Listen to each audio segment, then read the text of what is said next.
ప్రభువునందు ప్రియమైన సహోదరులారా, సహోదరులారా, మన ప్రభువును మన రక్షకుడైనటువంటి యేసుక్రీస్తు ప్రభువారి యొక్క ప్రశస్తమైన దివ్యమైన నామంలో ఈ సాయంత్రపు సమయంలో మీ అందరికీ నా ప్రేమ వందనాలు తెలియచేస్తున్నా.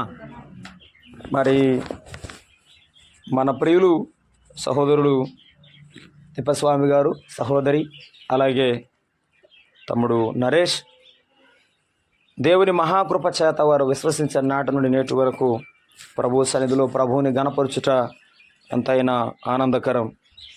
ఈ సాయంత్రపు సమయంలో ఏర్పాటు చేసిన కూడిక సందర్భాన్ని మనమందరం ఎరిగి ఉన్నాం. ఈ గృహాన్ని దేవుడు వారికి అనుగ్రహించాడు. వాస్తవానికి నాకు గుర్తులేదు సరిగా, 1-2 నెలలు ఎప్పుడు ఫోన్ చేసినట్టున్నారు.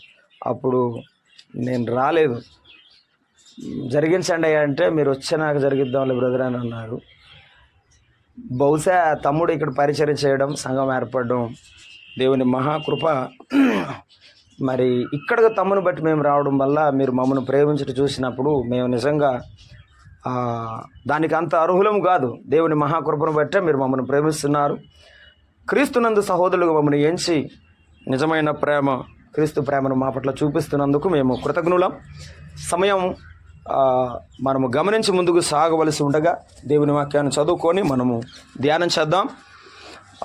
దైవ గ్రంథములో నుండి దేవుని వాక్యాన్ని చదువుకుందాం. సమూయేలు 2వ గ్రంథము 7వ అధ్యాయము.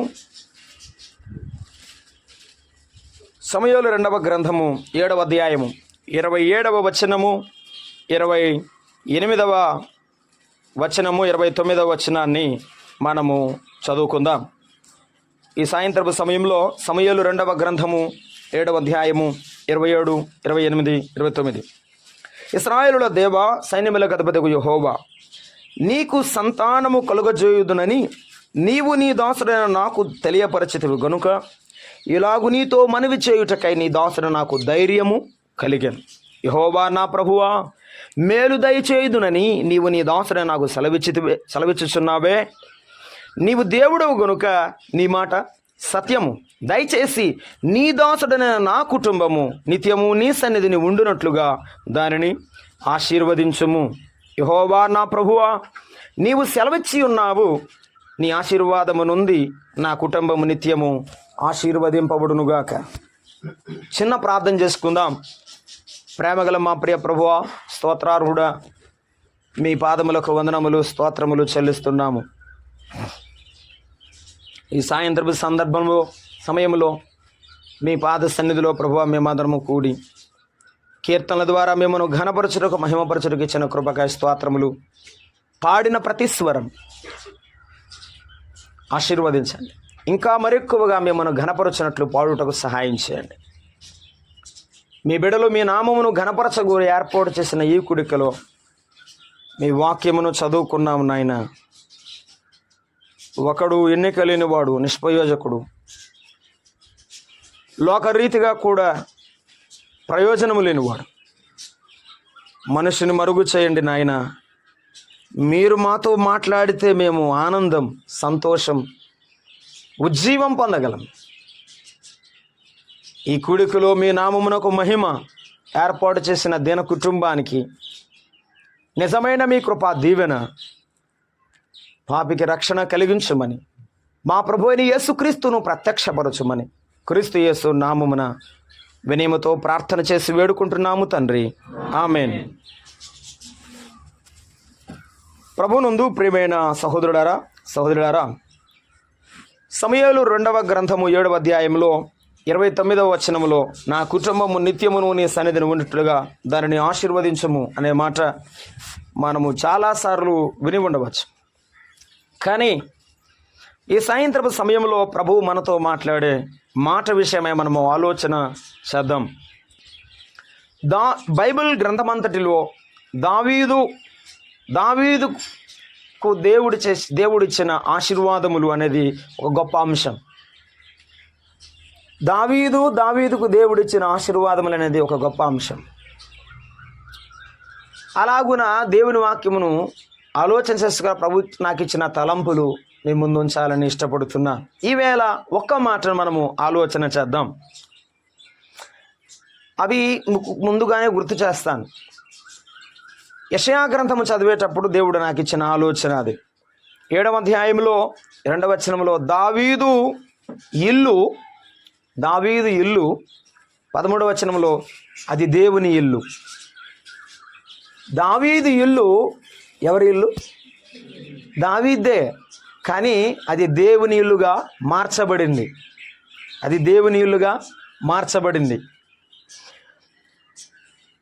9వ అధ్యాయము 7వ వచనంలో యెషయి మొద్దు నుండి చిగురు పుట్టెను అన్నాడు. అది దావీదు సింహాసనం, కానీ అది దేవుని సింహాసనముగా మార్చబడింది. ఆయన దావీదు వంశములో జన్మించి దావీదు సింహాసనం మీద ఆసీనుడైన వాడు. ఆయన దావీదు సింహాసనము దేవుని సింహాసనముగా మార్చబడింది. యెషయా గ్రంథం 16వ అధ్యాయం 5వ వచనంలో దావీదు గుడారం, ఆ గుడారములో బ్రతికేవాడు. దేవునికి ఒక గుడారము కాదు, దేవుని మందిరముని నిర్మించాలనుకున్నాడు. దావీదు గుడారము దేవుని మందిరం అయ్యింది. These are all the desires of David అంటారండి. దావీదు యొక్క కోరికలు అసలు లోకంలో నమ్ముకున్న దేవుని పిల్లలకు ఉండే కోరికలు కూడా చాలా ఇలా ఉండవేమో. అందుకే దేవుడు దావీదు నా హృదయానుసారుడని చెప్పాడు. దావీదు గుడారము దేవుని మందిరముగా, దేవుని గుడారముగా మార్చివేయబడింది. 4వదిగా యెషయా గ్రంథం 22:9లో దావీదు పట్టణము అని చెప్పాడు. ఆయన యెరూషలేము కొరకు ప్రార్థన చేయండి, అది దేవుడు కోరుకున్న పట్టణం అన్నాడు కీర్తన గ్రంథంలో. దావీదు పట్టణము అసలు ఏమిగా మార్చబడిందంటే దేవుని పట్టణం, పరలోకము యొక్క దేవుని పట్టణానికి నమూనాగా ఎంచబడింది. దేవుని పట్టణముగా ఈనేటికి నెబుకద్నెజరు దాన్ని పడగొట్టి దున్నినా, దానికి ఎంత తొక్కబడినా, ఎంత హింసలు బాధలు పడినా కానీ ఆ పట్టణానికి ఒక ముద్ర, అది దేవుని పట్టణం అని.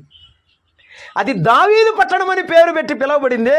అది దేవుని యొక్క కృప. దావీదు పట్ల దేవుని పట్టణంగా దేవుడు మార్చారు. యెషయా గ్రంథం 22వ అధ్యాయంలో 22వ వచనంలో దావీదు తాళపు చెవి అని మాట్లాడారు. ప్రకటన గ్రంథంలో కూడా దానిని గూర్చి యోహాను భక్తుడు దర్శన రీతిగా మాట్లాడాడు. పేతురు భక్తుడు అపోస్తల కార్యముల గ్రంథంలో దావీదు తాళపు చెవి అని మాట్లాడాడు. దావీదు తాళపు చెవి దేవుని తాళపు చెవిగా మార్చబడింది. నా చేతిలో ఉన్న తాళం నా ఇంటిదే, కానీ అది ఆయన చేతిలో ఉంటే ఎప్పుడు తెరవాలో ఎప్పుడు మూయాలో ఆయనకు బాగా తెలుస్తుంది కదండి. బాగా తెలుస్తుంది. మనం ఏమనుకుంటామంటే నేను తెరవగలను, నేను మూయగలను, చేయగలను అనుకుంటాం. కానీ అది ఆయన చేస్తేనే అది అందం, అది ఆశీర్వాదం. అది ఆయన చేస్తేనే అందం, అది ఆశీర్వాదం. దావీదు తాళపు చెవి దేవుని చేతిలో తాళపు చెవిగా మార్చబడింది. 6వ మాటలో 37వ అధ్యాయం యెషయా గ్రంథం 35వ వచనం చూసినప్పుడు దావీదు దేవుడు అని చెప్పాడు. అక్కడ దావీదు దేవుని గురించి మాట్లాడుతూ ఆయన పరలోకపు దేవుడు అని చెప్పాడు. దావీదు దేవుడు ఇక్కడ అక్కడ ఉండే దేవుడు కాదు, ఆయన పరలోకములో ఉన్న దేవుడు, దావీదు దేవుడు. యెషయా గ్రంథం 55వ అధ్యాయం 3 నుండి 6 వచనాలు మనం చదివితే, లేకపోతే 6 నుండి 9 వరకు కూడా చదివిన దావీదుకు దేవుడు ఇచ్చినటువంటి కృపలను గురించి మాట్లాడారు. ఇవన్నీ దావీదుకు దేవుడిచ్చిన ఆత్మ సంబంధమైన ఆశీర్వాదాలు. భౌతిక సంబంధమైన ఆశీర్వాదాలలో కూడా దేవుని యొక్క ఆత్మ సంబంధమైన ఆశీర్వాదాలు చూడగలిగిన వాడే నిజమైన విశ్వాసి. అబ్రహాము ఆస్తిని బట్టి కాదు, అబ్రహాము కలిగిన సంతానమును బట్టి కాదు, కానీ అబ్రహాము తన దేవుని బట్టి గర్వించిన వాడు, ఆనందించిన వాడు. దేవుని పిల్లలమైన మన యొక్క అతిశయం, మన యొక్క ఆనందం ఏమిటంటే మన దేవుడే మన ఆనందం, మన దేవుడే మన ఆనందం. ఆయన మనకిచ్చినవే మనకు ఆనందం. ఇవన్నీ వాటిని గురించి ఆయాసపడి ఆవేశపడి నిద్ర లేక ఆరోగ్యాన్ని పోగొట్టుకునే వాళ్ళు చాలామంది ఉన్నారు కదండి. 7 మాటలు ధ్యానం చేయడానికి కుదరదు. ఒకటి చూద్దాం. మొదటి మాట ఏమిటంటే దావీదు ఇల్లు ఎలా మార్చబడింది? The house of God is becoming the house of David is becoming the house of God అని ఇంగ్లీష్లో ఉంది. దావీదు యొక్క ఇల్లు దేవుని ఇల్లుగా మార్చబడింది అన్నాడు. అవునండి, లోకంలో దైవ గ్రంథములో చెప్పబడిన రీతిగా ఒకని ఇల్లు ఎవని చేతనైనా కానీ కట్టబడుతుంది అని 127వ కీర్తనలో మొదటి వచనంలో చెప్పాడు. సమస్తమును కట్టినవాడు దేవుడే అని చెప్పాడు. ఎవరైనా ఒకరు ఇల్లు కడతారు, కట్టని వారు ఉండరు.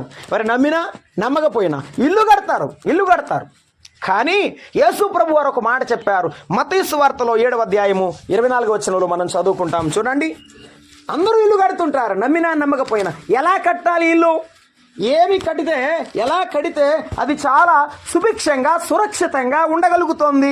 7:24లో దైవాక్యులు మనం చూస్తున్నాము, ఆ మాటను గమనిస్తున్నాము. కాబట్టి ఈ నా మాటలు విని ఇల్లు కట్టేవాడు వినాల్సింది ఏమిటి? ఎవరి మాట? ఆ పెద్ద ఆయన మాట. ఇంకేం నేను మిగిలిన ఏం చెప్పేది కానీ వాళ్ళ మాట వినాలి. పగలైతే పాస్ గారు తెలుస్తుందని రాత్రిపూట పోయి ఆయన అడగాలి.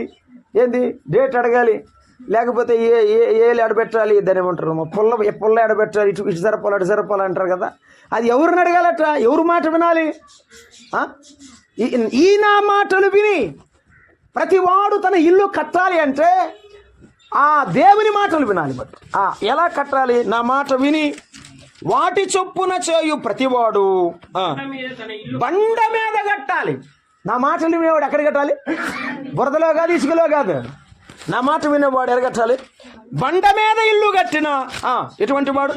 ఆ బుద్ధిమంతుడు, ద వైజ్ మ్యాన్ అని ఇంగ్లీష్లో ఉంది. విజ్డమ్ అంటే జ్ఞాని అని ఉంది. జ్ఞానికి తెలివి కలిగిన వాడికి సంబంధం ఉంది. జ్ఞాని అయిన వాడు దేవుని మాటలు వింటాడు. జ్ఞాని అయిన వాడు బండ మీద ఇల్లు కడతాడు. బండ బలానికి, స్థిరతకు గుర్తు. నీ ఇల్లు స్థిరంగా కట్టాలి, నీ ఇల్లు బలంగా కట్టాలి అంటే ఆయన మాట వినాలి. ఆయన మాట విని నీ ఇల్లు స్థిరంగా కట్టుకో, నీ ఇల్లు బలంగా కట్టుకో. సామెతల గ్రంథములు అన్నాడు, జ్ఞానవంతురాలు తన ఇల్లు కట్టును. దానిలో జ్ఞానం ఉంది. ఆయన మాట వినడంలోనే జ్ఞానం ఉంది. నేను చాలాసార్లు గుర్తు చేశాను, ఇప్పుడు కూడా గుర్తు చేస్తానికి సంతోషపడతాను. ఆదికాండం 22వ అధ్యాయంలో దేవుడు అబ్రహాముతో ఒక మాట చెప్పాడు. ఏమనంటే, నీవు వెళ్ళి నీ కుమారుని నా కొరకు ఆ మోరియా పర్వతం మీద అర్పించమని అడిగినప్పుడు తన భార్య తన పక్కన లేదు, తన కుమారుడు తన ప్రక్క లేడు, తన పెద్ద దాసుడైన ఎలియాజరు కానీ మరి ఎవరు లేరు.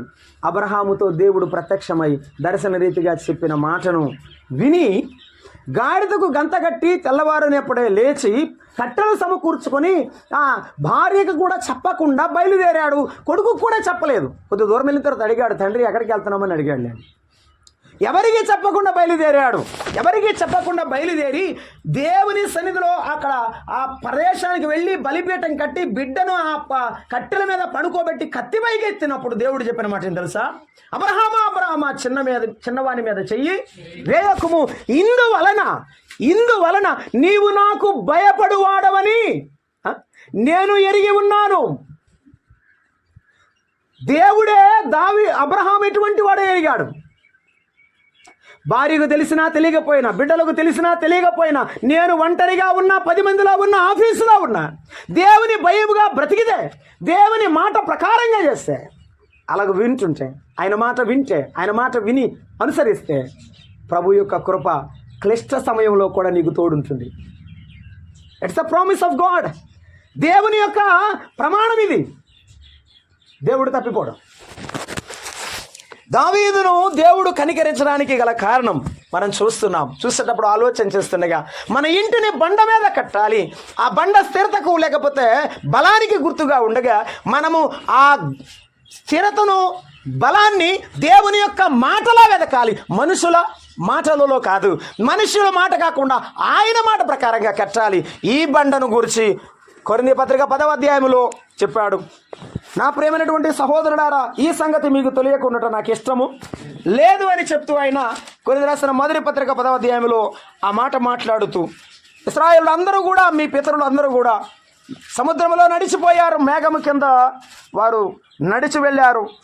అయితే ఆత్మ సంబంధమైన బండలోనిది వారు త్రాగిరి అని చెబుతూ 4వ వచనం, అందరూ ఆత్మ సంబంధమైన ఒకే పానీయమును పానము చేసిరి, ఎలాగనగా తమ్మును వెంబడించిన ఆత్మ సంబంధమైన బండలోనిది త్రాగిరి.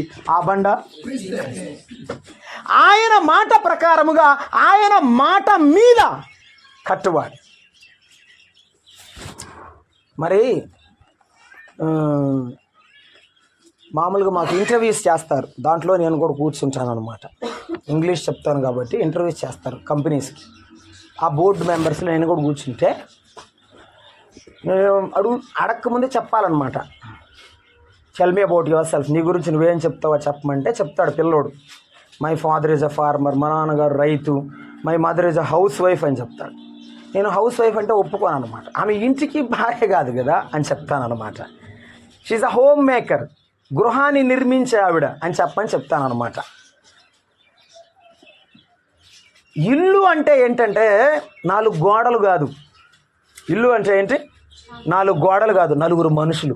ఏంటి ఇల్లు అంటే ఏంటి? 4 గోడలు కాదు, 4 మనుషులు. 4 మనుషులు నివసించేది ఒక కుటుంబం. మన కుటుంబాన్ని, మన ఇంటిని మనము కట్టుకోవాల్సింది ఎక్కడంటే యేసు ప్రభువులోనే. యేసు ప్రభువులోనే. ఈ జ్ఞానవంతురాలైనా, ఈ జ్ఞాని అయిన వాడైనా ఆయన మాట వింటే, ఆయన మాట ప్రకారంగా తమ కుటుంబాన్ని కట్టుకుంటే. ఈ 4 గోడలు నమ్మని వాడు కూడా కడుతున్నాడు. ఈ 4 గోడలు గొప్ప గొప్ప వాళ్ళు మంచివి కడుతున్నారు. The greatest billionaire in the world, the first position in a billionaires maybe Mukesh Ambani. ఆయనకు ఒక చార్టర్డ్ ఫ్లైట్ ఉంటే బ్రేక్ఫాస్ట్ ఒక దేశంలో, లంచ్ ఒక దేశంలో, సప్పర్ ఒక దేశంలో ఉంటుంది. అంటే రాత్రిపూట, మధ్యాహ్నం, పొద్దునపూట తినేది. ఆయన యేసుప్రభు నమ్ముకున్నాడు కాదు. రాతి మీద రాళ్ళు ఎవరైనా కడుతున్నారు, కానీ యేసు ప్రభువుని నమ్మిన వారు ఆయన తమ యొక్క కుటుంబాలను దేవుని కొరకు కట్టేవారు. అబ్రహాముని గురించి దేవుడు చెప్పారు ఏమనంటే, అబ్రహాము తన తరువాత తన తరము పిల్లలు కూడా అనుసరించినట్లుగా తన జీవితమును నేను ఎరిగి ఉన్నాను అని చెప్పాడు అబ్రహాముని గురించి. నిన్ను గురించి దేవునికి తెలుసా? నీ కుటుంబాన్ని గురించి దేవునికి తెలుసా? దేవుని కుటుంబం ఎటువంటిదో, దేవుని కుటుంబం ఎటువంటిదో నీకు అర్థమవుతే, నీ కుటుంబము దేవుని కుటుంబముగా అలాగూ మార్చబడితే ప్రభువు నీ వెంటిలో ఉంటాడు. మనం చూడబోతున్నాం దావీదు కుటుంబము, దావీదు ఇల్లు దేవుని ఇల్లుగా ఎలా మార్చబడబోయిందో. మన కుటుంబాలు దేవుని ఇల్లుగా మార్చబడటానికి 1 ఆయన మాట చొప్పున మనం చేయాలి. 2 ఆయన మీద మన ఇంటిని అనగా ఆయన మాట పైన మన ఇంటిని నిర్మించాలి అని మనం చూస్తున్నాము. దేవుని వాక్యంలో ఉన్నటువంటి భాగాన్ని మనము అర్థం చేసుకుందాం. చూడండి, అక్కడ ఆ మాట మనం చదువుతాం. సామెతల గ్రంథము 24వ అధ్యాయము 3-4 వచనాల వివరణ చూసి మనం ముందుకు వెళ్తాం. 24వ అధ్యాయము 3-4 వచనాలు మనం చదువుతున్నాం. జ్ఞానము వలన ఇల్లు కట్టబడును. ఇంగ్లీష్లో ఇలా ఉంది, విజ్డమ్ అని ఉంది. జ్ఞానము వలన ఇల్లు కట్టబడును. వివేచన వలన అంటే ఇంగ్లీష్లో అండర్స్టాండింగ్ అని ఉంది, అంటే అర్థం చేసుకోవడం. కుటుంబాన్ని కట్టుకోవడం అంటే ఏంటి? అర్థం చేసుకోవడం. భార్యాభర్తలు అర్థం చేసుకోవడం, పిల్లలను తల్లిదండ్రులు అర్థం చేసుకోవడం, తల్లిదండ్రులను పిల్లలు అర్థం చేసుకోవడం. ఇంత గొప్ప ఇల్లు కట్టుకుని కూడా ఒకరికొకరు అర్థం లేకుండా ఉంటే ఏంటి? ఎంత సంపాదిస్తే ఏమి? వివేచన వలన అది స్థిరపడుతుంది. ఒకరినొకరు అర్థం చేసుకోవడం వలన ఈ కుటుంబం స్థిరంగా ఉంటుంది. ఇక ఎవరు దానిని కదిలించలేరు. వివేచన వలన అది స్థిరపరచబడును. తెలివి చేత దాని యొక్క గదులు విలువగలన అన్నాడండి. నోయింగ్ ద నాలెడ్జ్ అన్నాడు. అంటే 3 మాటలు చెప్పాడు అక్కడ. ఒకే మాటలాగా తెలుగులో మనకు అర్థం కాదులే. ఫస్ట్ది జ్ఞానాన్ని విజ్డమ్ అన్నాడు.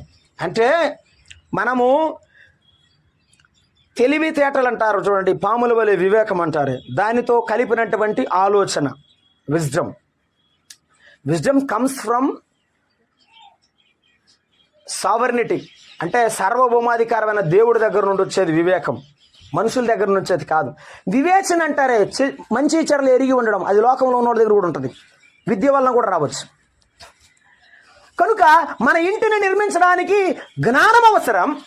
మన ఇల్లు స్థిరపరచబడటానికి అదే జ్ఞానముతో పాటుగా అర్ధసహితమైన మనస్సు అవసరం. 3వది చెప్పాడు ఏమని? తెలివి చేత అన్నాడు. అంటే నాలెడ్జ్ అంటారు చూడండి, ఎరిగి ఉండడం.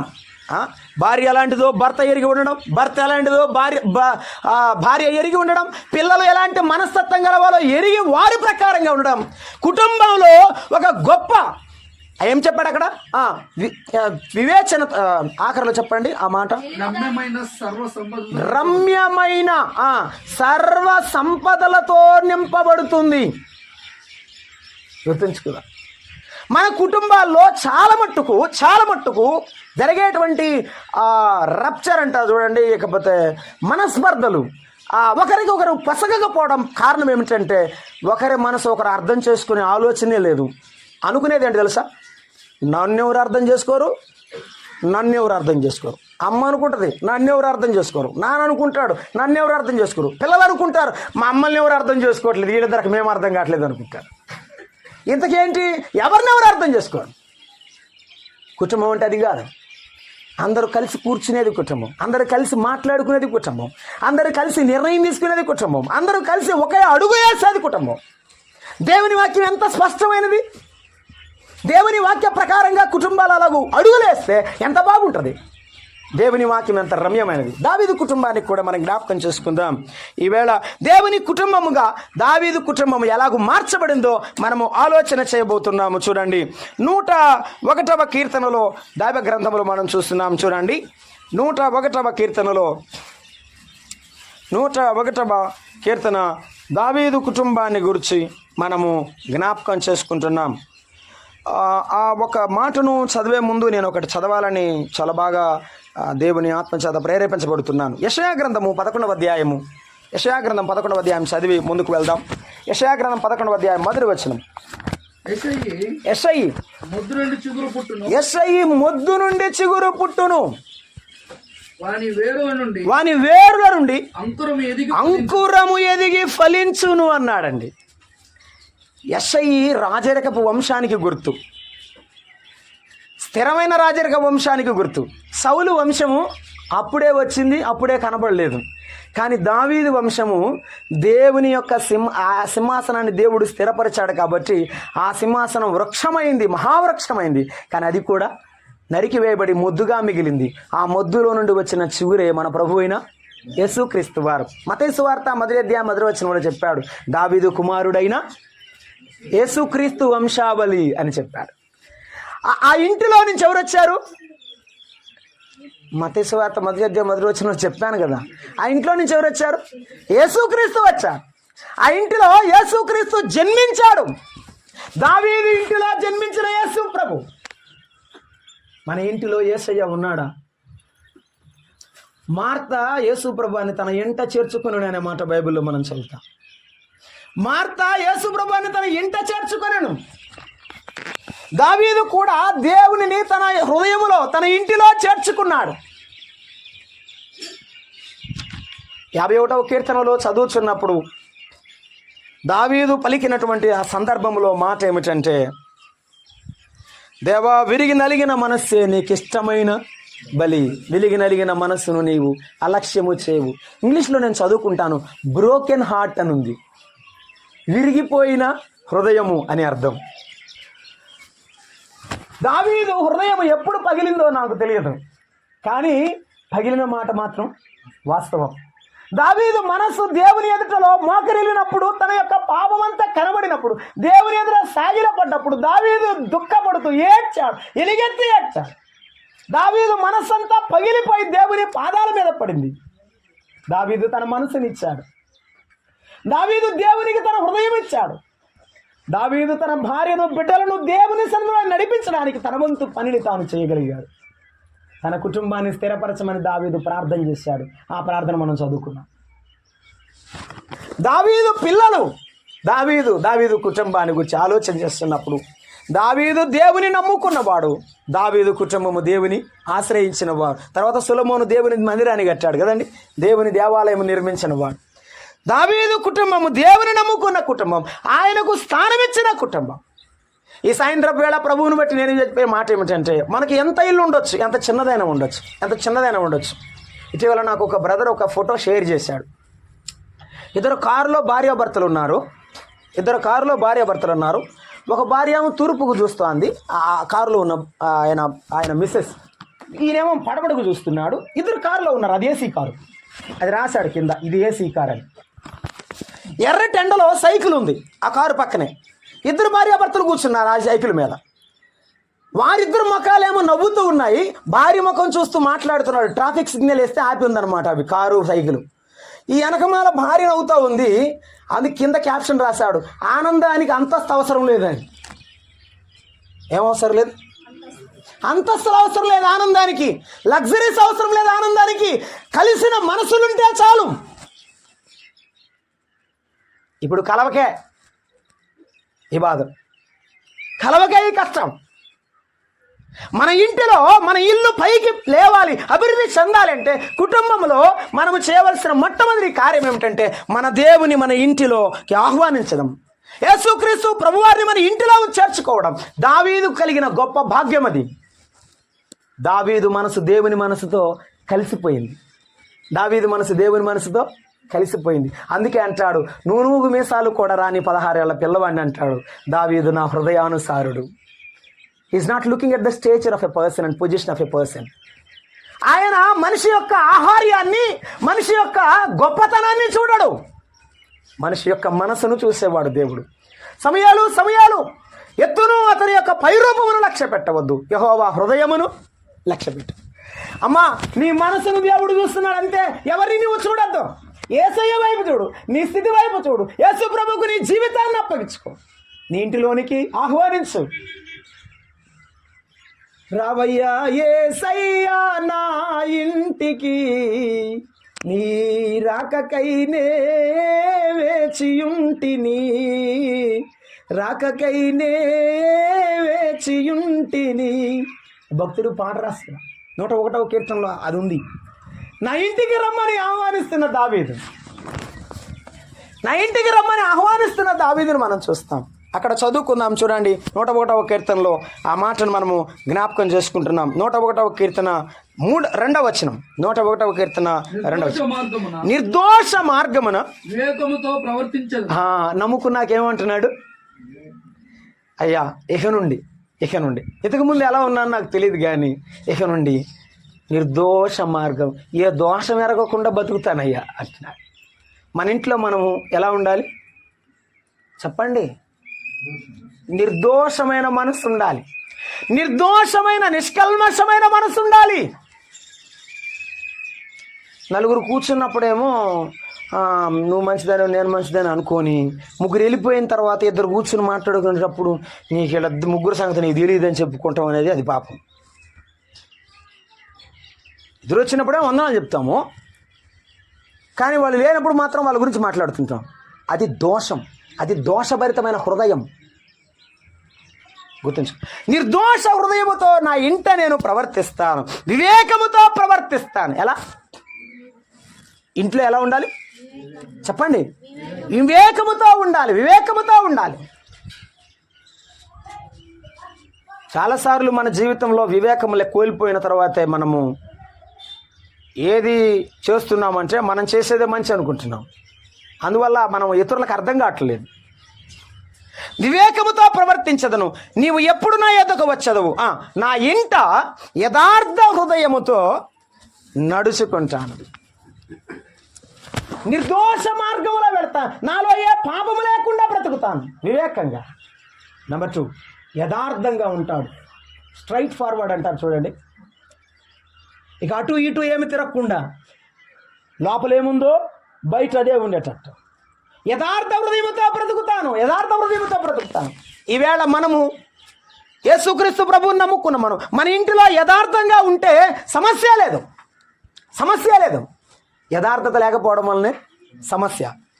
యెహోవా దేవుడు ప్రత్యక్షమై, ఆయన మేఘమందు ప్రత్యక్షమై, అహరోను మిరియాము నా సన్నిధికి మీరు రండి హుటాహుటిని పిలిచాడు. ఎందుకు? యథార్థత లేదు. వీడే చెప్పాలా? ఎవరు? తమ్ముడు మీరే చెయ్యాలా అని వారిలో కలిగిన అసూయను బట్టి ఆ ఇంటిలో దేవుడు ఒక పంచాయతీ పెట్టాడు. మిరియామును అహరోను దేవుడు గద్దించాడు. మన కుటుంబాల్లో మనం ఎప్పుడైనా యథార్థ మనసుతో లేకపోతే దేవుడు గద్దిస్తాడు సుమా. అది ఆయన ఎలాగూ గద్దిస్తాడో నేను చెప్పలేను, కానీ ఖచ్చితంగా గద్దిస్తాడు. అది ఏ రూపేణ, ఎవరి ద్వారా, ఏ పరిస్థితుల ద్వారా దాన్ని తీసుకొస్తాడో గద్దిస్తాడు. మన ఇల్లు ఎడల మనము జాగ్రత్త కలిగి ఉండాలి. మన ఇంటిలో యథార్థత ఉండాలి. 16వ వచనం చెప్తున్నాడు, నా కన్నుల ఎదుట అన్నాడు. చూడండి, వివేక మార్గములో వెళ్తాను, ఆ మార్గములో యథార్థతను విడిచిపెట్టను, అలాగూ నా నడకలో కూడా యథార్థత ఉంటుంది. నా కన్నుల ఎదుట అన్నాడు. నడిచేటప్పుడు ఎలా ఉండాలి, దారిలో కళ్ళు జాగ్రత్తగా ఉంటే మంచిది, లేకపోతే గుంటలో పడతారు అన్నాడు. నా కన్నుల ఎదుట ఏ దుష్కార్యమును ఉంచుకోను. దేవుణ్ణి నమ్మిన తర్వాత ఏ దుష్కార్యం మన కన్నుల ఎదుట ఉండకూడదు, లేకపోతే కళ్ళు మూసుకుపోతాయి. యవన బిడ్డలు జాగ్రత్తగా ఉండాలి. మొదట దేవుని ఎదుట దుష్కార్యము లేని జీవితం ఉండాలి. భక్తిహీనుల తొలగిన వారి క్రియలు నాకు అసహ్యములు, అవి నాకు అంటనీయను అని చెప్తున్నాడంటే వారి ఫెలోషిప్, వారి సహవాసం నాకు అక్కర్లేదు అని అర్థం. మొదటి అధ్యాయం కీర్తన గ్రంథం మనకు తెలుసు. దుష్టుల ఆలోచన చొప్పున నడువక, పాపుల మార్గమున, ఆ మార్గములో మనం వెళ్లకుండా ఉండడం, దుష్టుని మనం అసహించుకోవడమే, ఆ క్రియలు మనం అసహించుకోవడమే. కాబట్టి మన ఇంటిలో మనము దేవుని మార్గంలో నడిచేవారం ఉండాలి. 2, యథార్థమైన మనసుతో నడుచుకునేవారం ఉండాలి. 3, మన జీవితంలో మన కన్నుల ఎదుట ఏ దుష్కార్యము ఉంచుకోకూడదు. 119వ కీర్తనలో ఉండాల్సిందేంటి మరి? ఉండాల్సిందేంది? 119వ కీర్తనలో చెప్తున్నాడు. 119వ కీర్తనలో ఆయన చెప్పుచున్నాడు, 17, 18 వచనాలు, నీ సేవకుడని నేను బ్రతుకున్నట్లు నా ఎడలని దయారసమును చూపము, నీ వాక్యమును బట్టి నేను నడుచుకొందును, నేను నీ ధర్మశాస్త్రమందు ఆశ్చర్యమైన సంగతులను చూసినట్లు నా కన్నులు తెరువు. మన కన్నులు తెరిచేది లోకములో దుష్కార్యాన్ని చూడటానికి కాదట. ఏం చూడటానికంటే నీ ధర్మశాస్త్రం, నీ వాక్యం. ఆయన వాక్యం చదవడానికే నిద్ర లేవాలి. ఆయన వాక్యం చదవడానికే నీవు మరలా దేవుని సన్నిధిలో నుండి విశ్రాంతి తీసుకొని వెళ్ళాలి. ఈ విశ్రాంతి తీసుకోవడానికి వెళ్ళేటప్పుడు ఆయన వాక్యము నీ కన్నులు చూడాలి. అందుకే మన ఇంటిలో ఆయన సన్నిధి ఉండాలి, మన ఇంటిలో దేవుని నీతి ఉండాలి, మన ఇంటిలో దేవుని సన్నిధిలో ఉన్నటువంటి కార్యాలు కనబడాలని మనం చూస్తున్నాము. అందుకే కీర్తనాకారుడు 31వ కీర్తన 2వ వచనంలో చెప్పాడు, నీవే అని చెప్పాడు ఆయన. చాలా చక్కని మాట. నాకు నీ చెవి యొగ్గి నన్ను త్వరగా విడిపించుము, నన్ను రక్షించడానికి నా ఆశ్రయ శైలముగాను ప్రాకారము గల ఇల్లుగాను ఉండును. అసలు ఇల్లు ఎవరట? ఆ మాట చెప్పారు. నీవే ప్రాకారము గల ఇల్లుగా ఉండుము. నాకు పెద్ద గుడారం ఉంది, నాకు అంతఃపురం ఉంది, నా రాజభవనం ఉంది, ఇది నాకు చాలు కాదు. నా ఇల్లు ఎవరు? నువ్వే నా ఇల్లు ప్రభువా. నీవే నా ఇల్లుగా ఉండు, నా ప్రాకారముగా ఉండు, నా కావలి కోటగా ఉండు. నా ఎత్తైన కొండ నీవే, నా కోట నీవే. ఇంకొక చోట అన్నాడు, నా దాగు చోటు చాలు. మన దేవుడు మన దాగు చోటు అయితే చాలు. సాతాను నుండి, లోకములో ఉన్న ప్రతిమైన దుష్టత్వ మనసు నుండి ఆయన సన్నిధి చాటును దాచిపెడతాడు. ఆయనే మన ఇల్లు అయితే దాచిపెడతాడు. ఆయనే మన ప్రాకారం అయితే కాపలా ఉంటాడు. ఆయనే మన దేవుడైతే మనల్ని రక్షిస్తాడు. ఈ మాట మనం జ్ఞాపకం చేసుకున్నాం. మన ఇంటిలో మన ప్రభువు మనతో ఉండాలి. మన ప్రభువు మనతో ఉన్నప్పుడు మనకు ఏ దిగులు లేదని మనం జ్ఞాపకం చేసుకుంటున్నాం. ఏ దిగులు లేదని జ్ఞాపకం చేసుకుంటున్నాం. దావీదు ఇంటిలో ఆయన ఎప్పుడు పుట్టాడు? దావీదు వంశంలో ఎప్పుడు పుట్టాడంటే, దావీదు మొత్తము ఎప్పుడు ముద్దైనప్పుడు, ఆ చెట్టు మహావృక్షం నరికి వేయబడి ముద్దుగా మిగల్చబడినప్పుడు, ఏమీ లేనప్పుడు ఆయన వచ్చాడు. నీకు కానీ నాకు కానీ మన జీవితంలో మనము దీన స్థితిలో ఉన్నప్పుడు మన దగ్గరకు వచ్చిన వాడు ఎవరు? ఆయనే వచ్చాడు. సర్వలోకములో ఉన్న మానవారు పాపముల చేత, అపరాధముల చేత చచ్చిన వారై ఉండి దేవుని సన్నిధికి దూరస్తులుగా ఉన్నప్పుడు, ఆయన దగ్గర ఉన్న మహిమను పొందలేక ఆయనకు దూరంగా ఉన్నప్పుడు, ఆయన ప్రేమించి పరలోకము నుండి దిగి వచ్చాడు. యోహాను సువార్త 3:16, దేవుడు లోకమును ఎంతో ప్రేమించాడు. గాడ్ సో లవ్డ్ అని ఇంగ్లీష్ చెప్తాడు. ఎంత చాలా చాలా ప్రేమించాడు. ఆయన ప్రేమ ఎల్లలు లేకుండా వచ్చినందువల్ల పరలోకం కూడా ఆయనకు అడ్డుగా లేదు. ఆయన భూలోకానికి దిగి వచ్చాడు. ఆయన భూమి దిగంతముల వరకు వెళ్ళాడు మానవుని ప్రేమించి. పరలోకం నుండి రావటం కాదు, నీ కొరకు నా కొరకు కలువరి శిలువలో మరణించి భూమి దిగంతముల వరకు వెళ్ళిపోయినవాడు. మన నిమిత్తమై ఆయన మన కొరకు మరణించి సమాధి చేయబడిన వాడు. హెబ్రీ పత్రికలో చెప్పాడు, మనమే ఆయన ఇల్లు అని చెప్తున్నాడు. మనము ఆయన ఇల్లుగా మార్చబడినప్పుడు రేపు ఆయన చెప్తున్నాడు ఏమనంటే, నేను నా తండ్రి ఇంటికి వెళుతున్నాను. యోహాను సువార్త 14 అక్కడ అనేక నివాసములు కలవు, నేను వెళ్ళి మీ కొరకు స్థలమును సిద్ధపరుస్తాను, మీకు ఒక ఇంటిని సిద్ధపరుస్తాను. ఈ భూలోకంలో మీరే నా ఇల్లు అయ్యారు, నేనే మీ ఇల్లు అవుతాను పరలోకంలో. నేను మీకు దేవుడిన ఈ లోకంలో మిమ్మల్ని రక్షిస్తానని దేవుని వాగ్దానం ఉండగా నీవు ఎవరిని నమ్ముతున్నావు? నీ ఇంటిలో ఎవరిని ఉంచుతున్నావు? నీ జీవితంలో ఎవరికి ప్రాధాన్యత ఇస్తున్నావు?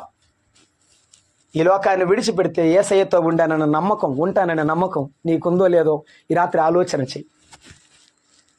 నేను 5 నిమిషాలు ముగించబోతున్నాను. యేసయ్య ముద్దుగా మార్చబడినప్పుడే చిగురు వచ్చింది. నీ జీవితంలో కష్టాలు, ఇబ్బందులు, శ్రమలతో కలిగినప్పుడు నీవు నలిగిన హృదయముతో దేవుని వైపు తిరిగితే ప్రభు నిన్ను మరలా చిగురింపచేస్తాడు, నీ కుటుంబాన్ని మరలా చిగురింపచేస్తాడు.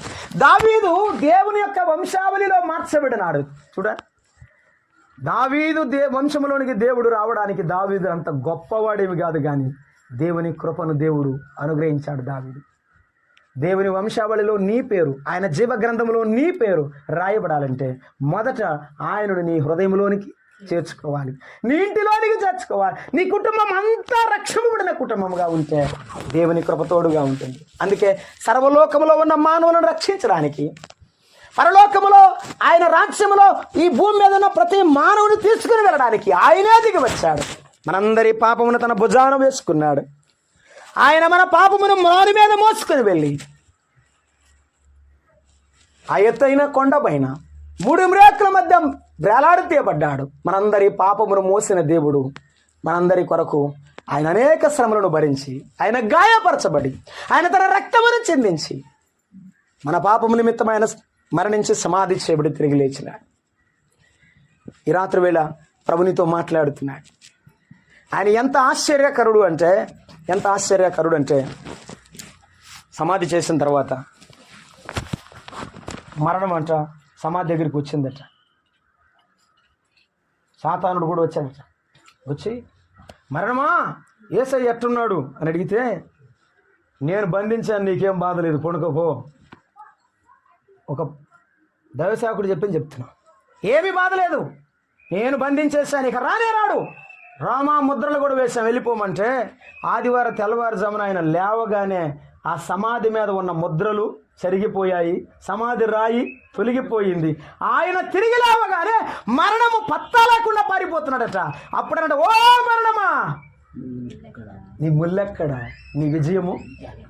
ఆగు మాట్లాడతాను, నీ దగ్గరికి మాట్లాడాలి, రమ్మని, నేను వస్తున్నాను రమ్మని. కానీ సర్వశక్తుడైన దేవుడు ఆయన నిలబడగానే మరణం పారిపోయింది.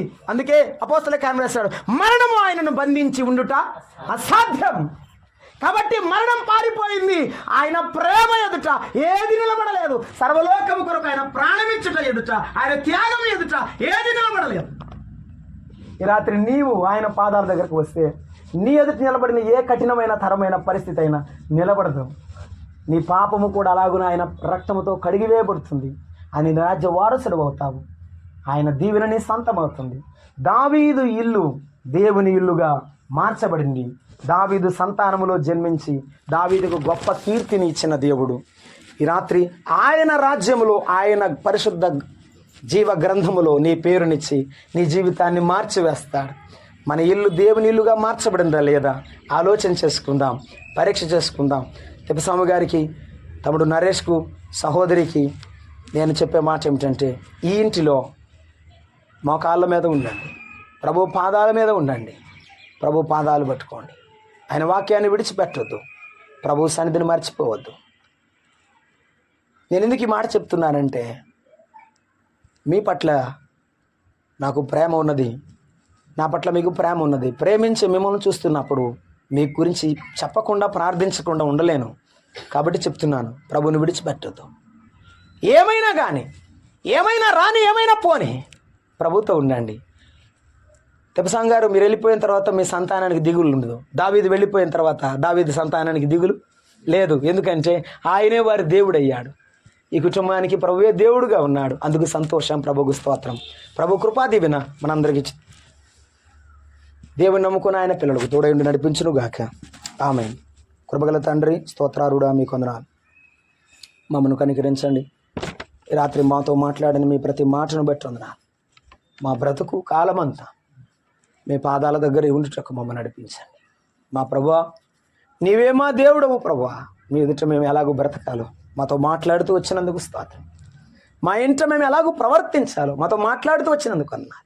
సహాయం చేయమని, ఆదుకొని మమ్మల్ని బలపరచమని తిప్పస్వామి గారిని, మా సహోదరిని, అలాగే కుమారుడు నరేష్ నాయన ఇచ్చినటువంటి బిడ్డలందరిని బట్టి ప్రార్థిస్తున్నాను. మీరే ఇచ్చారు ఈ గృహాన్ని, సమస్తం మీరే ఇచ్చారు. అందుకు మీకు స్తోత్రాలు. భవిష్యత్తులో కూడా మీ బిడ్డల యొక్క చేతుల కష్టాన్ని దీవించండి. వారు ఒక ఫ్యాక్టరీ పెట్టారు, కంపెనీ ఉన్నది ప్రభు, వారిని దీవించండి, వాటిని కూడా దీవించండి. ఏ పని చేసినా మీ నామ మహిమ నిమిత్తమై చేసి ముందుకు సాగడానికి సహాయం చేయమని, ఆదుకొని బలపరచమని మా రక్షకుడైన క్రీస్తు యేసు నామమున వేడుకుంటున్నాం తండ్రి. ఆమేన్. ఈ అవకాశం ఇచ్చినటువంటి దైవ సేవకులు తిమోతి గారికి, అలాగే కుటుంబ సభ్యులు తిప్పస్వామి గారు, సోదరు నరేష్ గారికి ప్రేమవందనాలు తెలియజేస్తాం.